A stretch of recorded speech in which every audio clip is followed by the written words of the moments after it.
But sinkhole formation is a natural process. We have many sinkholes that have formed without man's intervention. But when man intervenes in things and changes the water regime in an area, either by depleting water or by putting water where it didn't go formerly, then you get sinkholes. For example, we get sinkholes in sewage lagoons in karst areas. And that's the reason most knowledgeable people are not going to design sewage lagoons in a karst area for waste disposal, because they develop sinkholes and you'll lose all the liquid and it'll come out in springs or in people's wells. That's where these big sinkholes that are opening up around southwest Missouri are coming from, is because the water table is dropping. We actually had a sinkhole open up and fell out from under a cow, and it was like you just cut a circle and just took the plug out of the bottom of the bathtub or something, and this cow was about 12, 15 feet down, just standing down there. Wow. Just this big hole just opened and under her, and she just dropped. We had to get a backhoe and, you know, dig her a path out. And in industry today, water is the universal raw material. Almost no product we take for granted could be made without water. Pure water in fabulous quantities. In the vicinity of Rogersville, in the last year or so, groundwater levels have been dropping, based on some survey work we did, in the range of 40 feet or so per year. There have been 500 wells or more where drilling contractors have had to lower the elevation of the pumps in the wells to supply adequate water. And many wells are not deep enough that you can lower the pump anymore, so you lose the well and you have to drill a new one, which is a very expensive proposition. Bottom line is this: the aquifer, this lower Ozark aquifer, is already being depleted.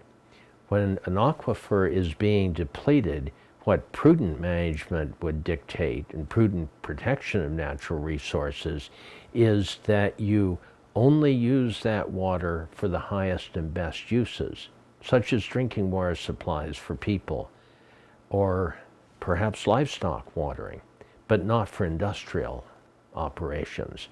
The area around Rogersville is not a suitable site for something that is going to use enormous amounts of water, because it is going to deplete the aquifer.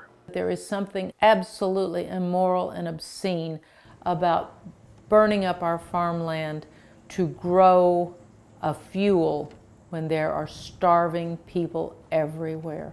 I do not know how anyone, our government in any way, shape, or form, justifies such a misuse of our God-given resources. We can live without oil, there's alternate fuels, but we can't live without water. And wasting one resource to have another, to use up on another resource, just doesn't make any sense to me. We cannot live without water. Whoever you are, wherever you live, water is the liquid of life, as vital as the air you breathe. All the ancient races knew that not only life itself, but the very roots of society were dependent on water. And the rain god always stood high in the pantheon of deities. Never has there been built since the beginning of time a human habitation that was far from water supply. Water on the surface, or a store of water close by underground. Nowadays, most of us fetch and carry no more. Water is delivered to us where we need it, whenever we want it. Turn a faucet, and there is water, at any hour of the day or night. A glassful for any young citizen in the middle of the night.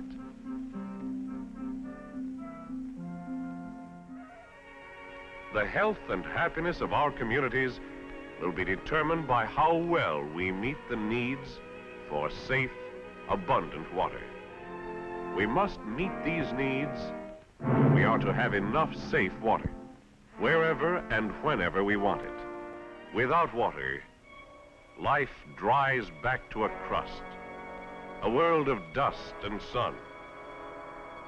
Without water, life of individuals or nations perishes.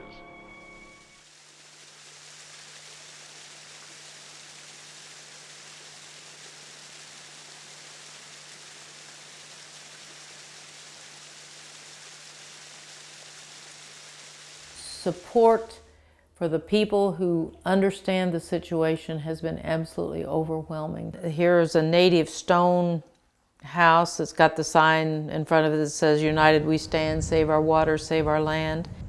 We're real people with real faces and real lives and real cares and concerns, and the total lack of concern from our government and any response from them of note at all has just absolutely been appalling. I mean, we have lives, we have children, we have families.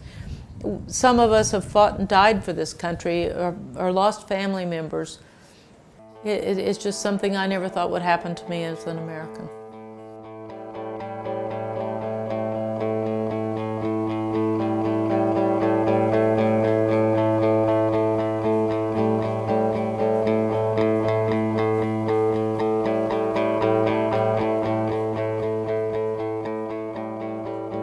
I try and work across a broad spectrum, from people trying to prevent problems, I like doing that work, to people who have problems. It's a lot easier to prevent problems than try and fix them after they have occurred.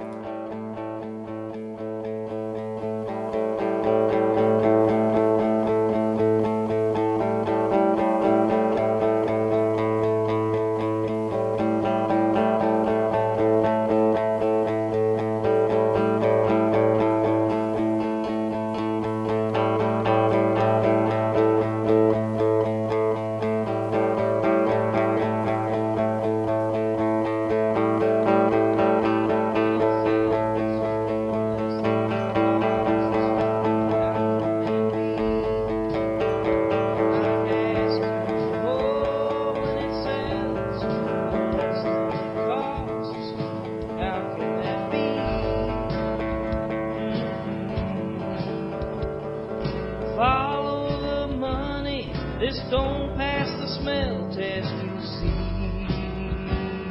Oh, I got the 51-cent per gallon subsidized ethanol blues. I do. The water table's dropping, the land is worth less than my shoes. We used to have something called free enterprise, but if you know the right people, you'll get subsidized. I got the 51-cent per gallon subsidized ethanol blues. Sacrifice the water and land, and what do you gain? I ask you. Sacrifice the water and land, and what do you gain? Line the pockets of cronies playing that subsidy game. Oh, I got the 51